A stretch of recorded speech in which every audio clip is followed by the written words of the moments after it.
Cada dia, les botigues de Solsona obren i no saben el que es trobaran. Bé, doncs avui es trobaran amb mi i amb les meves entrevistes.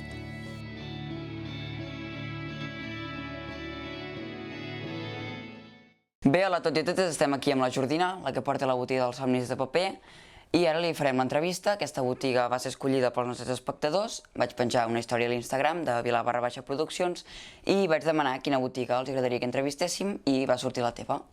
Molt bé, doncs que bé. Ara començarem les preguntes. Estupendo. Com estàs? Molt bé, una mica nerviosa, això dels vídeos no és el meu. Bueno, doncs comencem. Quants anys fa que la botiga està oberta? Doncs ara deu fer uns 2 anys i mig.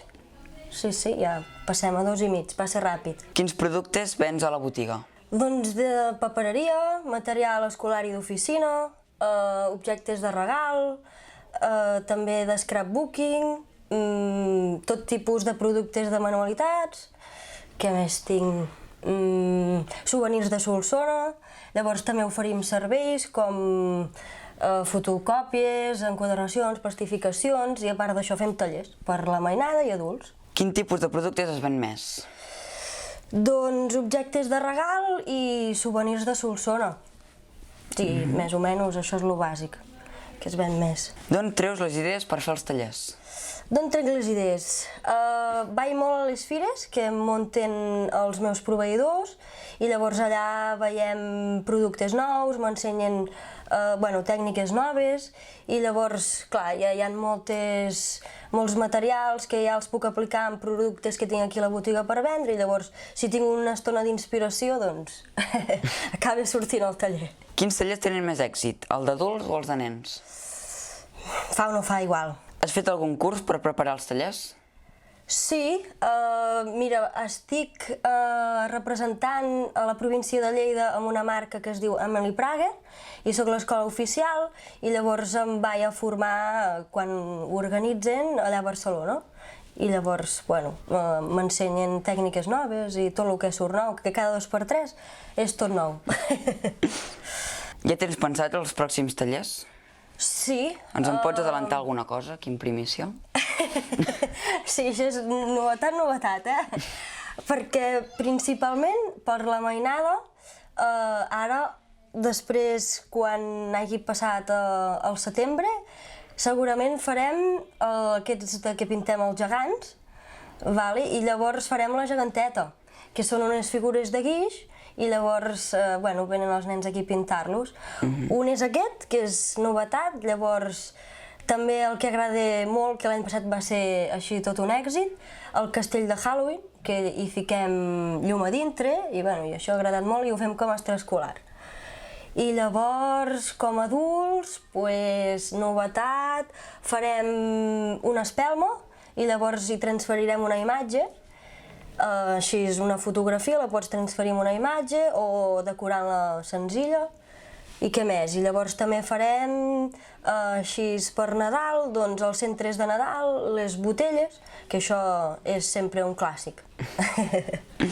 Quanta gent treballa aquí a la botiga? Doncs la meva companya, la meva mare i jo. I ja està. D'on ve el nom de la botiga? Doncs mira, Somnis de paper és perquè bàsicament és un somni per mi, que no hagués imaginat mai que pogués arribar-ho a fer realitat i poder impartir tallers i, és un somni i com que és una papereria també, doncs somnis de paper. Si no estiguessis treballant d'això, què t'agradaria fer? Doncs artesania, bàsicament ser artesana, fer les meves manualitats i poder viure d'això, de vendre-les, i pintora també, poder fer una mica de tot. Les manualitats van començar com un hobby o més que ja com una professió? Un hobby, ja tota la vida m'ha agradat molt això. Sí, hobby, perquè algun cop hem trobat així manualitats que havia fet de petita i ara no estaria bastant inspirada. Quin tipus de clients tens en aquesta botiga? Nens, adults, homes, dones? De tot. Des de nens ben petitons a gent gran de més de 80 anys, per dir alguna cosa. De tot, ja. Vale.